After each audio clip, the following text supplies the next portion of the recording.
Então fala você ligado aqui no canal, sou o Eduardo Ferrari e trago assuntos importantes sobre o nosso Vasco. Não pule sequer uma parte do vídeo, aqui embaixo tem um botão escrito inscreva-se, é muito importante, de graça a sua inscrição, clica uma vez aí, confirma a tua inscrição nesse botão vermelho aqui embaixo, deixa o seu like também, se eu gostei, e habilite o sino das notificações. Deixe essa moral aí, vamos com tudo. Gente, assuntos importantes demais sobre o nosso Vasco. Temos reforços, né?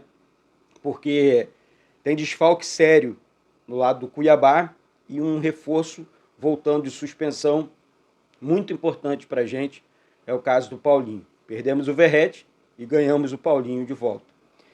Bom, mas antes de falar sobre os assuntos de Vasco, Cuiabá e tudo mais, antes eu quero deixar um breve comentário aqui sobre Anderson Daronco, né?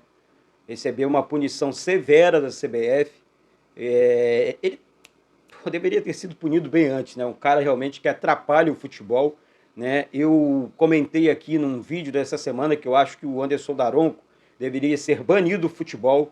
É um cara, é um árbitro que não faz bem pro futebol, não faz, essa é a minha opinião, tá? Erra demais, mais erra do que acerta, sempre envolvido em polêmicas, né? Tá aí o Wilton Pereira Sampaio, outro árbitro que todo jogo se envolve em uma polêmica. Tá aí agora o mais recente, o jogo do Botafogo e tudo mais, contra o nosso adversário, Cuiabá.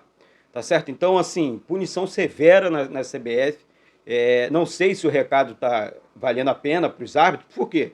O Wilton Pereira Sampaio foi apitar a segunda divisão, arrumou confusão. Apitou a terceira divisão, arrumou confusão.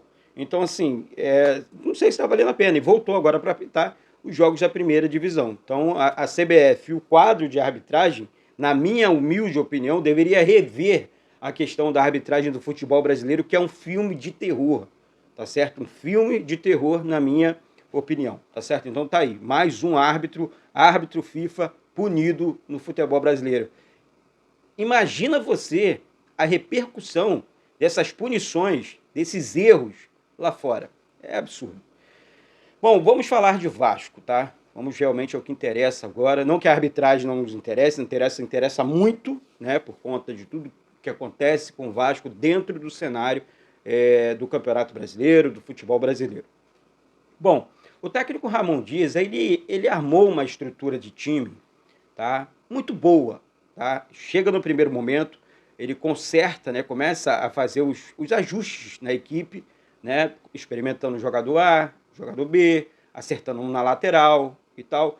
Fez um grande... Ganhou os jogos, né? Claro, se não fosse a mão do Ramon Dias no time, as mudanças, do Emiliano também, o filho dele, Emiliano Dias também, que faz um excelente trabalho dentro do Vasco, não estaríamos nessa situação hoje de uma vitória para sair da zona de rebaixamento, tá certo? Então, essa é a minha opinião, sabe? Se não fosse o Ramon Dias, não estaríamos, gente, nessa situação. Então, eu sei que você fica chateado, eu também fico chateado, porque são umas derrotas bizonhas, né? Empates bizonhos, né? Esse empate agora contra o Goiás foi um empate bizonho. O Vasco poderia ter decidido o jogo, vou repetir aqui, com o Praxedes, o Gabriel Peck, muito tempo. Eu acho que está faltando foco para esses jogadores, está faltando concentração para esses jogadores. Tá? Então eu não sei o que é. Falta de talento não é. São jogadores, jogam, envergam a camisa do Vasco. Então falta de talento eu não acredito. Tá? Eu cobri o Gabriel Peck desde a base, era camisa 10, jogava como meia, depois passou a atuar como ponta direita, ponta esquerda e tal. Não é falta de talento. Bola ele sabe jogar. Agora ele peca nesse último passe, peca nas escolhas. Essa que é a grande realidade. Temos que, assim, deixar um comentário, pelo menos eu sou assim, né? Eu vou deixar um comentário, já que eu estou falando de Vasco, falando de futebol aqui, um comentário construtivo. Um comentário para que o time possa continuar evoluindo. O time evoluiu. O time, vou repetir, fez um grande jogo contra o Flamengo. Perdemos ali com a pichotada e um peteleco do chute do Gerson do Flamengo, que teve um desvio no meio do caminho. Né? Essa que é a grande realidade. Surpreendeu o nosso goleiro naquele dia. Depois oscilou contra o Internacional. Não jogou mal contra o Internacional. Oscilou. Jogou mal contra o Goiás. Mas mesmo assim, o Vasco poderia ter saído com os 3 pontos. Tomou um gol lá aos 44 do segundo tempo. Então o time evoluiu contra o Goiás. Com o reforço do Paulinho, aí virando a chave, entrando para esse jogo contra o Cuiabá, você ganha um motorzinho desse Vasco, né? Que o Paulinho é um motorzinho desse Vasco ali no meio campo. E outra coisa, o Praxedes faz falta no time titular. Prova disso é o jogo contra o Goiás. Paulo Henrique, lateral direito, faz falta no time titular. Como é que é? O Robson Bambu. Pelo amor de Deus, velho. Todo o respeito do mundo. Mas ele não é lateral, ele não é zagueiro.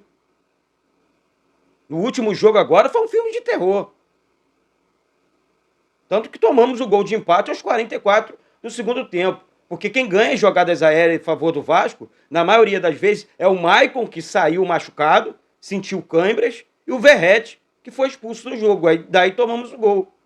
Ou seja, nem a jogada aérea o Robson Bambu teve no momento do gol do Goiás.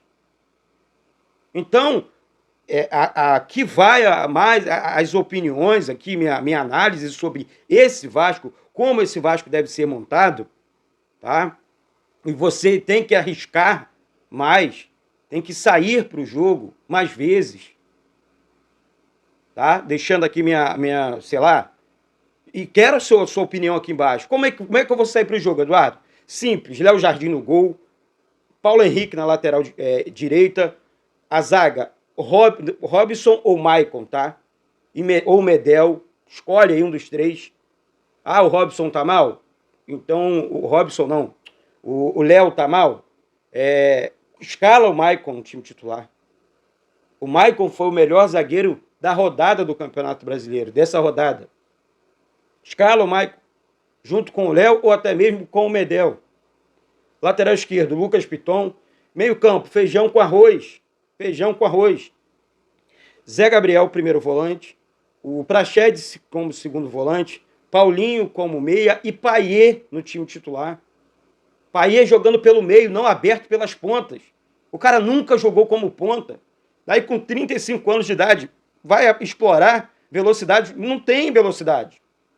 Ele vai jogar ali onde ele criou. Ele fez o gol da vitória do Vasco por 1-0 agora na última vitória do Vasco contra o Fortaleza. Então, assim, essa é a minha opinião. Joga pelo meio com o Payet, porque temos jogadores com velocidade. Teremos, né? A volta, por exemplo, do Eric Marcos.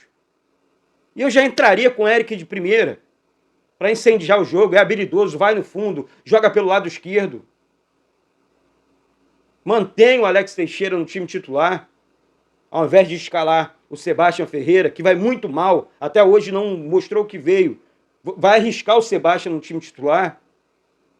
Continua com o Alex, jogando mais à frente.